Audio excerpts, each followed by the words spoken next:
दोस्तों, आज मैं आपको जो कहानी सुनाने जा रहा हूं वो कोई मनगढ़ंत कहानी नहीं है और न ही किसी।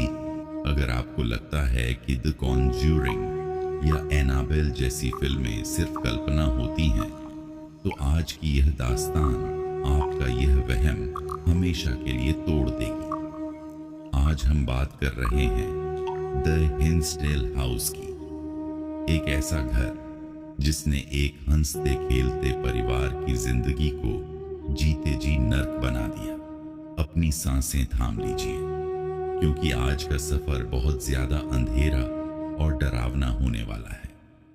यह बात है साल 1970 की। न्यूयॉर्क का एक छोटा सा इलाका था जिसका नाम था हिंसडेल। यहाँ डैंडी परिवार अपने लिए एक शांत और सुंदर घर तलाश कर रहा था। फिल डैंडी, उनकी पत्नी जोआन और उनके बच्चे शहर की भागदौड़ और शोर शराबे से दूर एक ऐसी जगह चाहते थे जहां वे सुकून से रह सकें। तभी उनकी नजर इस खूबसूरत पुरानी स्टाइल के फार्म हाउस पर पड़ी। घर के चारों तरफ बहुत ही घना और हरा भरा जंगल था। पहली नजर में तो यह घर किसी जन्नत जैसा लग रहा था। सबसे अच्छी बात यह थी कि इसकी कीमत भी बहुत कम थी। फिल डैंडी ने बिना वक्त गंवाए तुरंत उस घर को खरीद लिया। उन्हें लगा कि उनके जीवन का सबसे बेहतरीन दौर अब शुरू होने वाला है। लेकिन वो इस बात से पूरी तरह अनजान थे कि जिस घर को वो अपनी जन्नत समझ रहे थे, उसी घर की नींव के नीचे कोई बहुत पुरानी, शैतानी और भूतिया साया सालों से उनका इंतजार कर रही थी। शुरुआत के कुछ दिन तो बहुत अच्छे बीते। सारा सामान शिफ्ट हो चुका था। बच्चे भी नए माहौल में काफी खुश थे। लेकिन जैसे ही पतझड़ की शुरुआत हुई, घर का माहौल धीरे धीरे बदलने लगा। शुरुआत बहुत छोटी छोटी चीजों से हुई। फील की पत्नी जोआन को अक्सर ऐसा लगता था कि जब वह किचन में अकेले काम कर रही होती है तो कोई पीछे खड़ा होकर उसे घूर रहा है। लेकिन जब वह मुड़कर देखती तो वहां कोई नहीं होता। खिड़कियों के बाहर, जहां दूर दूर तक सिर्फ घना और डरावना जंगल फैला हुआ था, वहां से अजीब अजीब आवाजें आने लगी थीं। ऐसा लगता था जैसे सूखी लकड़ियों पर कोई भारी कदमों से चल रहा है। एक रात फिल डैंडी अपने लिविंग रूम में बैठे कुछ काम कर रहे थे। अचानक उन्हें महसूस हुआ कि उनके कान के पास कोई बहुत तेजी से फुसफुसाया। वह चौंक कर खड़े हो गए। घर में हर कोई सो रहा था। उन्होंने सोचा कि शायद यह उनका कोई वहम होगा, लेकिन यह वहम ज्यादा दिन तक छुपने वाला नहीं था। कुछ ही हफ्तों के भीतर बच्चों ने भी अजीब शिकायतें करना शुरू कर दिया। रात के ठीक 3 बजे, जिसे शैतान का समय कहा जाता है, बच्चों की नींद अचानक खुल जाती और जब वे खिड़की से बाहर देखते तो उन्हें जंगल के पेड़ों के बीच कुछ अजीब काली आकृतियां, यानी शैतानी परछाइयां खड़ी दिखाई देती। ये इंसानों जैसी दिखती थीं, लेकिन बहुत लंबी और पूरी तरह डार्क थीं। वे परछाइयां हिलती डुलती नहीं थीं, बस घर की खिड़कियों की तरफ एकटक देखती रहती थीं। जैसे ही फिल टॉर्च लेकर बाहर जाते, वहां कोई नहीं मिलता, सिर्फ सन्नाटा और कड़ाके की ठंड होती थी। दिन बीतते गए और इस घर का खौफ अब सिर्फ आवाजों और परछाइयों तक सीमित नहीं रहा। अब उस अदृश्य ताकत ने अपनी मौजूदगी का एक ऐसा सबूत दिया जिसे देखकर डैंडी परिवार के रोंगटे खड़े हो गए। एक सुबह जोआन घर की सफाई कर रही थी। तभी उसने देखा कि सीढ़ियों के पास की दीवार पर कुछ गीलापन है। उसने जब पास जाकर देखा तो उसके होश उड़ गए। दीवार से कोई अजीब, गाढ़ा और गहरे लाल रंग का लिक्विड निकल रहा था। वह पानी बिल्कुल नहीं था, उसका रंग एकदम खून जैसा था और उसमें से एक बेहद सड़ी हुई बदबू आ रही थी। ऐसी बदबू जैसे कोई जानवर मरकर सड़ गया। फिल ने उस दीवार को साफ किया, उस पर नया पेंट भी लगाया, लेकिन अगली ही रात वह अजीब लाल लिक्विड फिर से दीवार से रिसने लगा। सिर्फ यही नहीं, घर का टेम्परेचर अचानक से इतना गिर जाता कि हड्डियों को कंपा देने वाली ठंड लगने लगती, जबकि बाहर का मौसम एकदम नॉर्मल होता था। घर के अंदर रखे हुए बर्तन अपने आप शेल्फ से गिरकर टूटने लगे थे। रात में ऐसा लगता था जैसे कोई भारी कदमों से सीढ़ियों पर ऊपर नीचे दौड़ रहा है। डैंडी परिवार अब समझ चुका था कि वे इस घर में अकेले नहीं हैं। एक रात पूरा परिवार गहरी नींद में सोया था। अचानक रात के ठीक 3 बजे फिल और उनकी पत्नी जोआन की नींद एक अजीब सी घरघराहट की आवाज से खुली। कमरे में बर्फीली ठंड थी।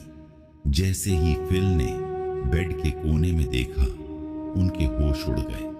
अंधेरे में एक बहुत ही लंबी अजीब सी आकृति खड़ी थी, जिसकी आंखें कोयले की तरह काली और धंसी हुई थीं। इससे पहले कि फिल चिल्लाते, उस अदृश्य ताकत ने जोआन को पैरों से पकड़ा और बेड से नीचे खींच लिया। जोआन चीखने लगी, लेकिन किसी अदृश्य हाथ ने उसका गला इतनी जोर से दबाया कि उसकी आवाज अंदर ही घुट गई। फिल अपनी पत्नी को बचाने के लिए आगे बढ़े, लेकिन एक झटके में वो हवा में उछले और सीधे कमरे की अलमारी से जा टकराए। तभी बच्चों के कमरे से भी चीखने चिल्लाने की आवाजें आने लगी। बच्चे रो रहे थे क्योंकि उनके बेड अपने आप हवा में उड़ने लगे थे और दीवारों पर जोर जोर से टकरा रहे थे। ऐसा लग रहा था मानो पूरा घर किसी चक्रवात में फंस गया हो। डैंडी परिवार उस रात घुटनों के बल बैठकर सिर्फ भगवान को याद कर रहा था और पूरे घर में किसी के हंसने की भयानक गूंजती हुई आवाजें आ रही थी। वह रात किसी कयामत से कम नहीं थी।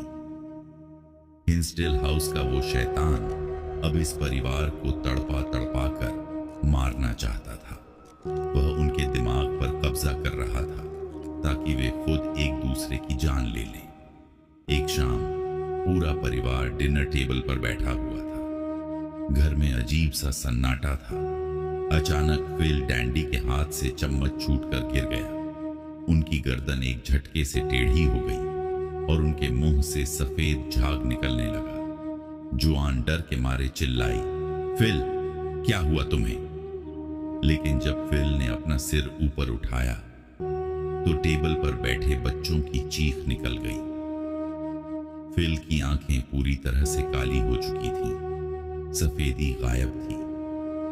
उनके चेहरे पर एक ऐसी भयानक और शैतानी मुस्कान थी जो किसी इंसान की हो ही नहीं सकती।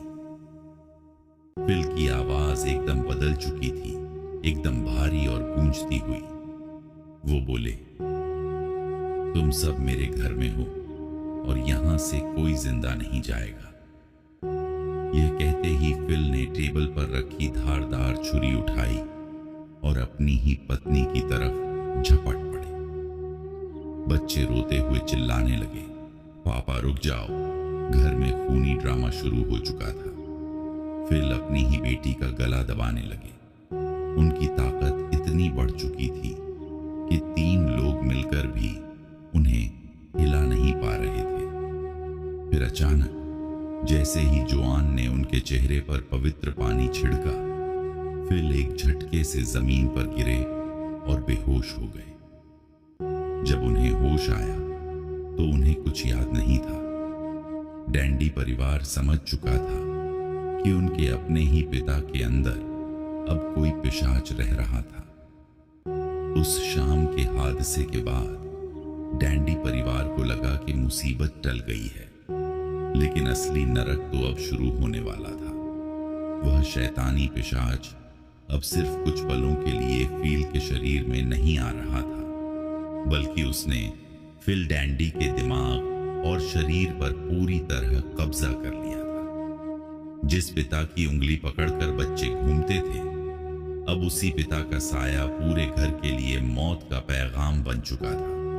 रात के अंधेरे में फिल का व्यवहार एकदम डरावना हो जाता। वह रात भर सोता नहीं था। जुआन की जब भी आंख खुलती, वह देखती कि फिल अंधेरे कमरे के कोने में दीवार की तरफ मुंह करके खड़ा है और अपनी ही भाषा में कुछ बड़बड़ा रहा है। एक रात तो हद ही हो गई। रात के करीब 2 बजे बच्चों के कमरे का दरवाजा धीरे से खुला।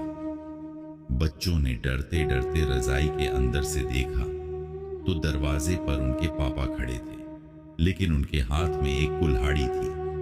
फिल की आंखें बिल्कुल खुली थीं, पलकें नहीं झपक रही थीं और वह अंधेरे में चमक रही थी। वह भारी कदमों से बच्चों के बेड की तरफ बढ़ने लगा।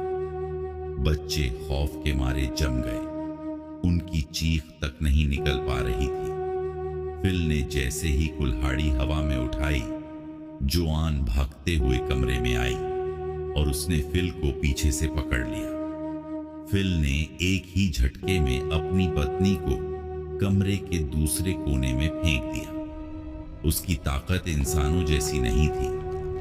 पूरे घर में फिल कुल्हाड़ी लेकर अपने ही बच्चों और पत्नी को ढूंढने लगा। जुआन और बच्चे जान बचाकर बेसमेंट की तरफ भागे और अंदर से दरवाजा बंद कर लिया। फिल बाहर से दरवाजे पर कुल्हाड़ी से वार कर रहा था और बाहर से उसकी डरावनी गूंजती हुई हंसी आ रही थी। वह चिल्ला रहा था, तुम मुझसे छुप नहीं सकते। इस घर की मिट्टी को तुम्हारा खून चाहिए। वह पूरी रात डैंडी परिवार ने उस अंधेरे बेसमेंट में रोते और हाथ जोड़कर दुआ करते हुए बिताई। बाहर उनका अपना पिता एक पिशाच बनकर उनकी जान लेने के लिए घूम रहा था। पूरे घर में एक अजीब और भयानक सन्नाटा छा गया। बाहर से फिल के कदमों की आवाज भी आना बंद हो गई। जुआन ने अपने बच्चों के मुंह पर हाथ रख दिया ताकि उनके रोने की आवाज भी बाहर न जाए। करीब 10 मिनट तक सिर्फ सन्नाटा रहा। बच्चों को लगा कि शायद पापा चले गए हैं, लेकिन तभी बेसमेंट की छोटी सी खिड़की पर, जो जमीन के बाहर जंगल की तरफ खुलती थी, वहां की आवाज हुई। जुआन ने डरते डरते उस खिड़की की तरफ देखा। बाहर कड़कड़ाती ठंड थी और कोहरा छाया हुआ था। उस धुंध के बीच खिड़की के कांच के बिल्कुल पास फिल का चेहरा चिपका हुआ था। उसकी आंखें पूरी तरह से सफेद हो चुकी थीं और उसके चेहरे पर एक ऐसी खौफनाक मुस्कान थी जिसे देखकर किसी का भी कलेजा कांप जाए। वह फिल नहीं था। उसके शरीर के अंदर बैठा वो शैतान खिड़की के कांच पर अपनी उंगलियों के नाखूनों को रगड़ रहा था। वह खिड़की से अंदर देख रहा था और फुसफुसा रहा था, मुझे पता है तुम लोग अंदर हो, मैं तुम्हें देख सकता हूं। तभी अचानक बेसमेंट की बत्तियां अपने आप जलने और बुझने लगी।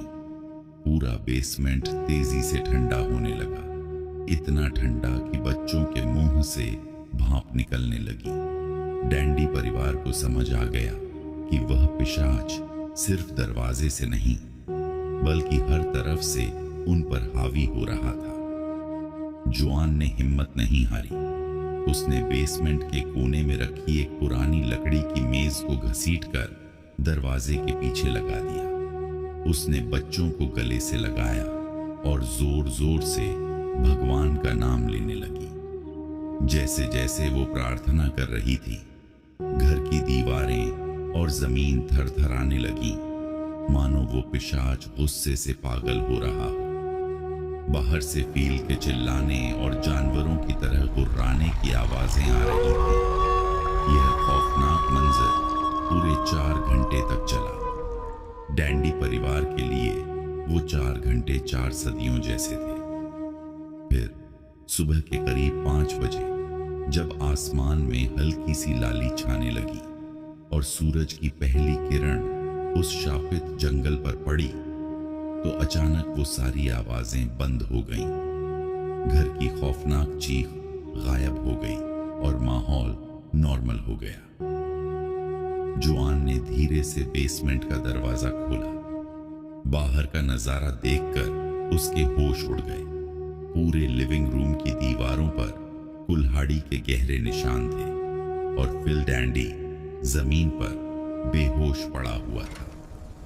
अब पानी सिर से ऊपर जा चुका था। फिल ने तुरंत लोकल चर्च से कांटेक्ट किया और वहां के एक अनुभवी पादरी को सब कुछ सच सच बता दिया।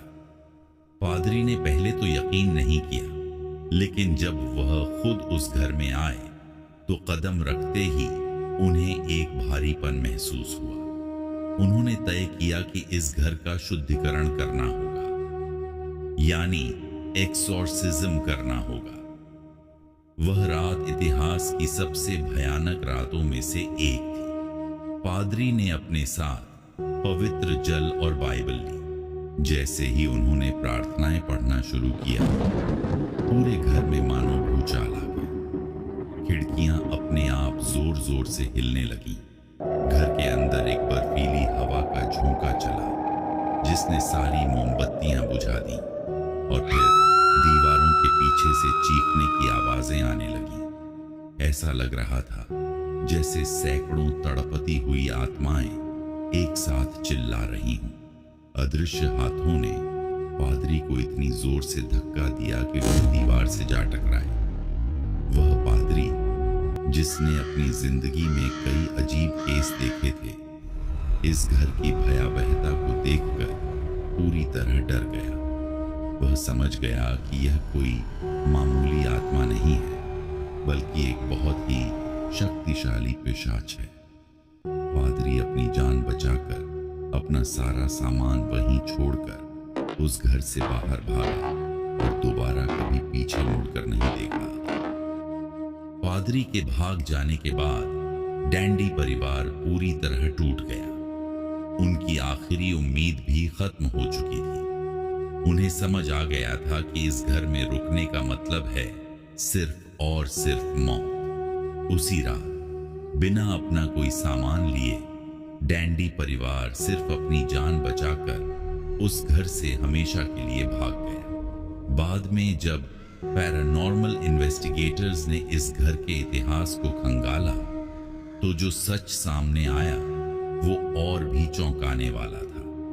पता चला कि उस जमीन पर पास्ट में कई अजीब मौतें हुई थीं और वहां की लोकल ट्राइब्स, जनजातियों के समय से ही उस जंगल को शापित माना जाता था। तो दोस्तों, यह थी द हिंसडेल हाउस की वो सच्ची और खौफनाक दास्तान जो आज भी लोगों के रोंगटे खड़े कर देती है। वह घर आज भी न्यूयॉर्क के उस सुनसान कोने में खड़ा है। आज भी वहां से गुजरने वाले लोग दावा करते हैं कि उन्हें जंगल में काली आकृतियां दिखाई देती हैं। अगर आपको यह कहानी पसंद आई तो वीडियो को लाइक और शेयर जरूर करें और चैनल को सब्सक्राइब करना न भूलें। कमेंट में मुझे जरूर बताइए कि अगर आप डैंडी परिवार की जगह होते तो क्या करते।